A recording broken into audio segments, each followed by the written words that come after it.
Sa ibang balita, dinomina pa rin ng mga kandidato Pinoy ang top 12 senatoriables batay sa pinakahuling survey ng SWS. Sa survey na isinagawa noong Abril 13 hanggang 15, siyam na kandidato mula sa Team Pinoy ang pasok sa top 12, habang apat ang mula sa Team Una. Nangunguna pa rin si re-electionist Senator Loren Legarda na may 59% na sinundan ni Senador Alan Peter Cayetano na may 52%. Nasa ikatlo at ikaapat na pwesto sina Nancy Binay at dating Congresswoman Cynthia Villar na nakakuha ng 49%.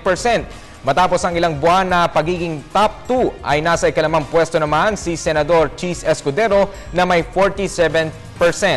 Habang ika-anim si Bam Aquino na nakakuha ng 44%. Pasok din sa top 12 sina Senador Coco Pimentel at Congressman JV Ejercito na nasa top 7 to 8. At Representative Sani Angara sa ika-9 na pwesto. Nasa ika-10 at ika-11 pwesto sina Grace Poe at Senador Antonio Trillanes. Habang nasa top 12 to 13 sina Representative Jack Enrile at Senador Gringo Honasan. Ang nasabing survey ay sinagawa sa 1,800 na registered voters sa bansa.